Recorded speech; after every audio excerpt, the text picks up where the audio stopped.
For the Israeli peace camp, the 3 bullets that ended Yitzhak Rabin's life did not only murder the Israeli prime minister, they killed the peace process as well. Rabin was known as the #1 soldier who spent most of his life fighting the Arabs. But towards the end of his life, he became a soldier of peace, signing the historic Oslo Accords, marking the first time Israelis and Palestinians acknowledged each other's right to exist.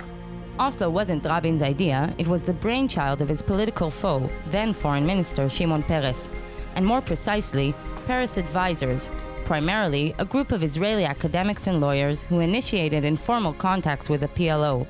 Today, they are known as the Oslo Architects. Mid-May '93, the then Foreign Minister Shimon Peres called me to his home and told me that Prime Minister Rabin and he had made a decision to send a formal official for a talk with the PLO about a document of principles that would lead to a peace process. We found out that we had a partner on the other side. Until then, we had never met these people, Abu Ala and others. Since the first meeting with them, it was quite obvious, although I was not directly meeting with them, that there were people on the PLO side who wanted very much to have an agreement as soon as possible.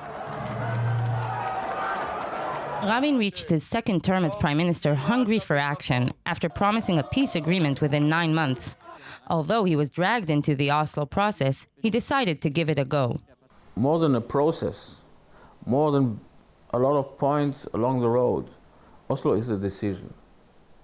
Oslo is a courageous decision by the late Prime Minister Rabin and by Shimon Peres, not only to put an end to a conflict of 1 century, which is very difficult.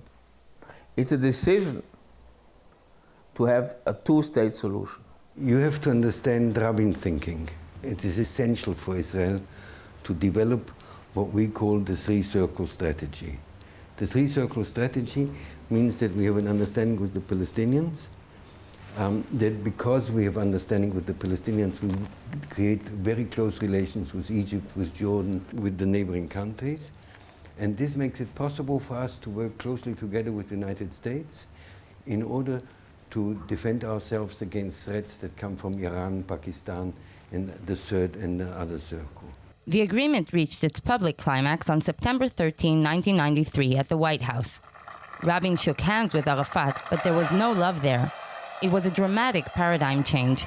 Arafat was a well-known terrorist and for years was a forbidden partner for dialogue. They hardly agreed on anything, but they had one thing in common, that this is a national conflict that needs a national solution. In other words, 2 states on the same land. So even if there are differences of narratives, you can create a future narrative that is positive. Rabin understood that we are the senior partners with the Palestinians. We have to develop a partnership of confidence, even if this is a difficult partner. The golden years of the Oslo era were short. While the leaders were marching toward an agreement, fear and terror flooded the streets. A wave of Palestinian terror attacks inflamed the Israeli public, significantly eroding support for the accord. On November 4th, 1995, Rabin was shot dead at the end of a rally in support of the Oslo Accords in a culmination of Israeli right-wing dissent over the agreement. The assassin, Yigal Amir, stated clearly that he wanted to stop the process that was killing Jews.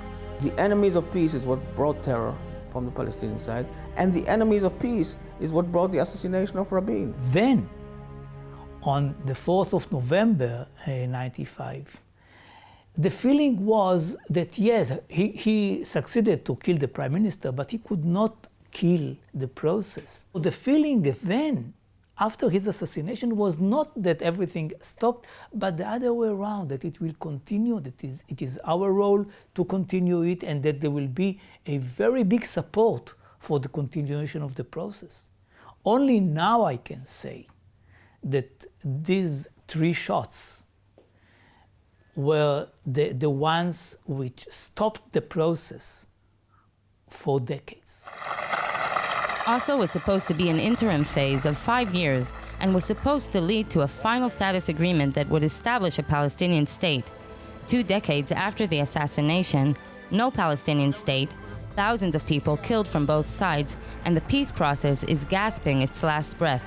The Oslo Architects, however, still have hope. At the end of the day, if Israel wants to exist as Jewish and democratic, it will need a border. Two-state solution is a vested, essential, vital interest of Israel to maintain itself as the Jewish and democratic state that we shall be and that we are. Look, to make peace is very difficult. It has been difficult in South Africa, in Ireland, in former Yugoslavia. But it succeeds over decades. This too will succeed. It will take a lot of time and a lot of suffering and a lot of mistakes. But we will get back to the way of Oslo because we have no choice but to divide the land.